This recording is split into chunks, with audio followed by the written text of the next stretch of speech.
नमस्कार, good morning, जोहार। झारखंडी Hindi news में आपका स्वागत है। झारखंड की तमाम छोटी बड़ी खबर जानने के लिए चैनल को सब्सक्राइब, वीडियो को लाइक और झारखंड के आप किस जिले से वीडियो को देख रहे हैं या कमेंट में जरूर लिखें। चलिए जानते हैं आज की पहली और बड़ी खबर। झामुमो और कांग्रेस का बाबूलाल मरांडी पर बड़ा आरोप। झामुमो और कांग्रेस ने बाबूलाल मरांडी पर बड़ा आरोप लगाते हुए कहा है कि उनका काला धन Santhal Pargana builder private limited company में खपता है। झामुमो महासचिव सुप्रियो भट्टाचार्य ने कंपनी का कागजात मीडिया के समक्ष प्रस्तुत करते हुए कहा कि इस कंपनी में 3 निदेशक हैं, जिसमें बाबूलाल मरांडी के दिवंगत भाई छोटू मरांडी के पुत्र रामिया मरांडी निदेशक हैं। दूसरी निदेशक ललिमा तिवारी है, जो सुनील तिवारी की पत्नी है। तीसरे निवेदक हैं महिजाम के योगेंद्र तिवारी, यत निदेशक होने के साथ बड़े जमीन ब्रोकर भी हैं। श्री भट्टाचार्य ने कहा कि यह कंपनी 25 नवंबर 2005 को Santhal Pargana builder private limited company के नाम से रजिस्टर्ड हुई थी, जिसका रजिस्ट्रेशन नंबर 011765। इसका पता है प्रथम तल्ला, प्लॉट नंबर D2,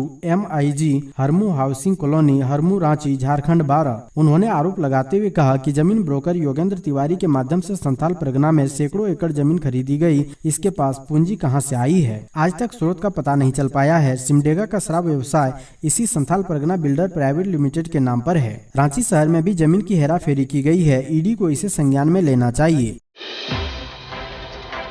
जमशेदपुर के 14,467 बच्चों का प्रशासन के पास नहीं है कोई आंकड़ा, समय से अपलोड नहीं करने से होगी ये परेशानी। जमशेदपुर के सरकारी कॉलेजों के 11वीं 12वीं के 14,467 बच्चे पढ़ाई कर रहे हैं या नहीं, इसका कोई डेटा जिला शिक्षा विभाग के पास नहीं है। इस मामले को उपायुक्त मंजूनाथ भजंत्री ने गंभीरता से लिया है। उन्होंने एक आदेश जारी करते हुए कहा है कि स्कूली शिक्षा एवं साक्षरता विभाग के आलोक में ई विद्या वाहिनी पोर्टल के अंतर्गत वर्ष 2022-23 में छूटे हुए नामांकित छात्र छात्राओं का आंकड़ा संकलन व UDAS में अपलोड कराना अनिवार्य है, लेकिन 22 कॉलेजों के प्रिंसिपल की लापरवाही के कारण अब तक 14,467 बच्चों के आंकड़े अपलोड नहीं किए गए हैं। इसके लिए उन्होंने 26 अगस्त यानी शनिवार की शाम 5 बजे तक का समय दिया था। मुश्किल में रघुवर कैबिनेट के 5 मंत्री, हो सकती है FIR, 5 साल में 1100% बढ़ी संपत्ति। झारखंड में रघुवर दास की कैबिनेट में शामिल रहे 5 मंत्रियों के खिलाफ ACB ने PE दर्ज कर ली है। ACB ने यह PE पूर्व मंत्री नीलकंठ सिंह मुंडा, नीरा यादव, लुईस मरांडी, रणधीर सिंह व अमर बावरी के खिलाफ दर्ज की है। मुख्यमंत्री हेमंत सोरेन के आदेश पर ACB ने यह कार्रवाई की है। आरोप है कि इन पूर्व मंत्रियों की संपत्ति में 2024 से 2019 तक 200 से 1100% का इजाफा हुआ है। बता दें कि बीते 26 जुलाई को हुई कैबिनेट की बैठक में उक्त 5 पूर्व मंत्रियों पर आय से अधिक संपत्ति अर्जित करने को लेकर PE दर्ज करने का फैसला लिया गया था। ACB ने मामले में 5 अलग अलग PE दर्ज की है। PE के बाद जिस पूर्व मंत्री के खिलाफ आय से अधिक संपत्ति का मामला बनेगा, उनके खिलाफ PE को FIR में तब्दील किया जाएगा।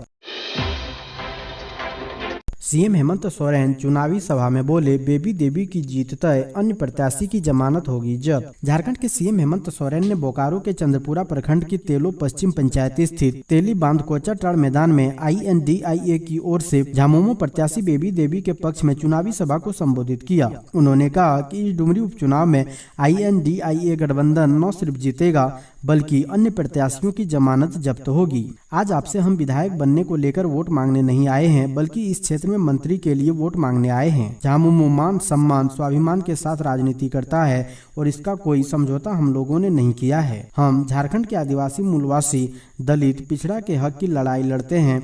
इस लड़ाई को हमने कभी नहीं रोका। हमारी सरकार ने पहली बार सरकार आपके द्वार के माध्यम से गांव में तंबू लगाकर अधिकारियों को आपके पास भेजा। पारा शिक्षकों की समस्या का हमने समाधान किया। जो पारा शिक्षक 12 महीने से 11 महीना धरना प्रदर्शन करते थे, अब वह 11 महीने स्कूल में रहते हैं।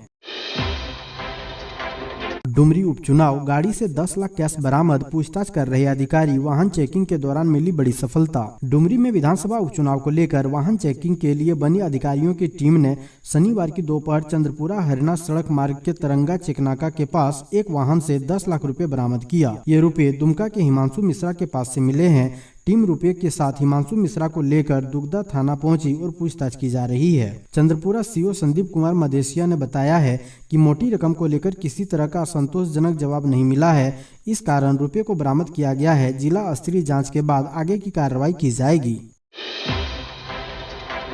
अभी 31 अगस्त तक झारखंड में बारिश की संभावना, इन इलाकों में जारी किया येलो अलर्ट। राज्य के कई शहरों में सड़कों पर पानी भरा है। वजह है राज्य में एक बार फिर मानसून का सक्रिय होना। शनिवार को भी दिन भर आसमान में बादल छाए रहे। राज्य के कई हिस्सों में बारिश हुई। झारखंड में 1 जून से 25 अगस्त के बीच सामान्य से 34% कम बारिश हुई। जमशेदपुर सहित राज्य के कई हिस्सों में बारिश हुई। राज्य में अभी और बरसात होगी। मौसम विभाग के अनुसार राज्य के कई हिस्सों में अभी रुक रुक कर बारिश होगी। राज्य में राजधानी रांची के साथ साथ संथाल का इलाका, बोकारो, गिरिडीह, देवघर, दुमका, गोड्डा सहित राज्य के कई हिस्सों में बारिश की संभावना है। बारिश के अनुपात में कमी होने की वजह से तापमान में बढ़ोतरी हुई। कुछ स्थानों पर इस दौरान गर्जन के साथ बारिश और वज्रपात की भी चेतावनी दी गई है। देवघर के श्रावणी मेले में आया 5.5 करोड़ रुपए चढ़ावा। 31 अगस्त तक चलेगा मेला। कुछ ही दिनों में अब श्रावणी मेला समाप्त हो जाएगा, लेकिन कांवरियों की भीड़ में लगातार इजाफा हो रहा है। वहीं श्रावणी मेला का अंतिम सोमवार बचा हुआ है, जो कि 28 अगस्त को है। 31 अगस्त को श्रावणी मेले का समापन है। जिला प्रशासन से मिली जानकारी के अनुसार 4 जुलाई से शुरू हुए राज्य की श्रावणी मेला 2023 में 21 अगस्त तक 44,46,335 श्रद्धालुओं ने बाबा मंदिर में बाबा बैद्यनाथ पर जलार्पण किया है। श्रावणी मेले के समाप्त होने में महज कुछ दिन शेष है। वहीं श्रावणी मेले में यहां देश भर के कांवरिया जुटते हैं। कांवरिया पूजा करने के साथ दान भी देके जाते हैं। वहीं 21 अगस्त तक के इस अवधि में विभिन्न स्रोतों से मंदिर को 5,45,59,482 रुपए का चढ़ावा आया है। सबसे अहम बात है कि इसमें से 3,43,29,300 रुपए सिर्फ शीघ्र दर्शनम से आया है। पुष्कर महतो ने कहा, बैद्यनाथ राम और नारायण दास को विधानसभा आश्वासन समिति से हटाया जाए। झारखंड आंदोलनकारी मंच के संस्थापक सह अध्यक्ष पुष्कर महतो ने प्रेस विज्ञप्ति जारी कर कहा है कि लातेहार विधानसभा क्षेत्र के विधायक बैद्यनाथ राम और विधायक नारायण दास को झारखंड विधानसभा आश्वासन समिति के सदस्य पद से हटाया जाए। पुष्कर महतो ने कहा कि बैद्यनाथ राम और नारायण दास झारखंड राज्य के आंदोलनकारी के मान सम्मान, पहचान, नियोजन एवं पेंशन के मामले को लेकर गंभीर नहीं है। झारखंड आंदोलनकारी के सवालों को लेकर आश्वासन समिति के कई बैठकें अब तक हो चुकी है, लेकिन बैद्यनाथ राम एवं नारायण दास अपने दायित्वों का निर्वाह नहीं कर पाए। आश्वासन समिति की बैठकों में उपस्थित नहीं होते हैं, जिसके कारण झारखंड राज्य के आंदोलनकारी के मामले लंबित रह जाते हैं। पुष्कर महतो ने कहा कि इसलिए ऐसे विधायकों को जो अलग राज्य के आंदोलनकारी के मामले में गंभीर नहीं है, उन्हें फौरन ही आश्वासन समिति से हटा दिया जाना चाहिए। हेमंत सोरेन पर भड़के सालखन मुर्मू, कहा विज्ञापन की सरकार को छोड़ना चाहिए, गद्दी करते हैं स्वार्थ की राजनीति। लूट, झूठ, भ्रष्टाचार और विज्ञापन पर सवार हेमंत सोरेन को अब गद्दी छोड़ देनी चाहिए, क्योंकि पूर्व मुख्यमंत्री बाबूलाल मरांडी ने सोरेन परिवार के खिलाफ जमीन की खरीद बिक्री को मीडिया के समक्ष सार्वजनिक किया है। वह बिल्कुल एक आपराधिक मामले की पुष्टि करता है। पहले इस मामले की जाँच हो, अन्यथा आदिवासी सेंगल अभियान जनहित याचिका दायर करने के लिए बाध्य हो सकता है। उक्त बातें आदिवासी सेंगल अभियान के राष्ट्रीय अध्यक्ष सालखन मुर्मू ने नया मोड़ बिरसा आश्रम में आयोजित सेंगल की बैठक में कही। उन्होंने कहा कि यह झारखंड के आदिवासियों का दुर्भाग्य है कि सोरेन परिवार ने पहले झारखंड को कांग्रेस के हाथों बेचा, अब जनवरी 2023 को आदिवासी की धर्मस्थली पारसनाथ पहाड़ को जैनियों के हाथों बेच दिया। कहा कि सोरेन परिवार राष्ट्रीय मान्यता प्राप्त संथाली भाषा को अपमानित, वायदों के साथ वादा खिलाफी एवं आदिवासियों के नाम पर स्वार्थ की राजनीति करता है। डुप्लीकेट डीएल और आरसी के लिए करानी होगी ऑनलाइन एफआईआर, जाने पूरी प्रक्रिया। झारखंड में ड्राइविंग लाइसेंस, रजिस्ट्रेशन सर्टिफिकेट गुम या चोरी हो गया हो तो डुप्लीकेट कार्ड के लिए डीटीओ ऑफिस की प्रक्रिया से गुजरने से पहले थाने की प्रक्रिया से गुजरना होगा। इसके लिए पहले थाने में ऑनलाइन एफआईआर या सनहा दर्ज कराना होगा। पहले ऑफलाइन एफआईआर नंबर या सनहा के एसडीई नंबर से काम चल जाता था, लेकिन अब ऐसा नहीं है। परिवहन कार्यालय के कर्मचारी बताते हैं कि नया सॉफ्टवेयर थानों के ऑफलाइन नंबर को स्वीकार नहीं कर रहा है, सिर्फ ऑनलाइन नंबर ही ले रहा है। हालांकि यह सॉफ्टवेयर व्यवस्था को और भी सरल करने के लिए लागू किया गया है। फिलहाल लोग परिवहन कार्यालय में अपने आवेदन के साथ ऑफलाइन एफआईआर और सनहा लेकर पहुंच रहे हैं। उन्हें दोबारा ऑनलाइन आवेदन करने के लिए दौड़ लगानी पड़ रही है।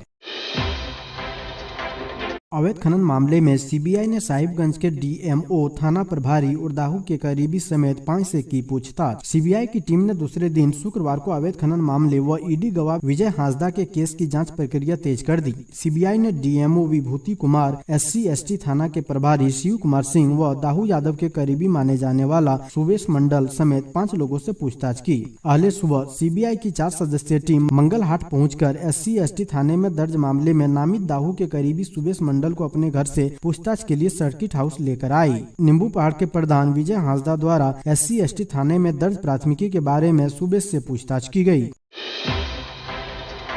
गोड्डा में दिन दहाड़े लाखों के जेवरात की लूट, विरोध करने पर पीटा, फायरिंग करते हुए फरार, एक अपराधी अरेस्ट। महागामा बाजार के केसरी मोहल्ला स्थित सोना चांदी की दुकान में दोपहर करीब 1 बजे आधा दर्जन नकाबपोश व हेलमेट पहने अपराधियों ने दिन दहाड़े हथियार के बल पर लूट की घटना को अंजाम दिया। इस दौरान लाखों के जेवरात लूट लिए अपराधियों ने दुकान में मौजूद व्यवसायी अजय जायसवाल को हथियार के बल पर अपने कब्जे में ले लिया। इस दौरान लूटपाट का विरोध करने पर डकैतों ने व्यवसायी के एक अन्य पुत्र संजय जायसवाल को बंदूक की बट से मारकर घायल कर दिया। एक अपराधी अरेस्ट किया गया है। इधर मोहरमा थाना के भुस्का गांव के पास भाग रहे अपराधियों का पीछा कर रही पुलिस व ग्रामीणों के भय से एक अज्ञात अपराधी ने पास के नहर में कूदकर अपनी जान दे दी।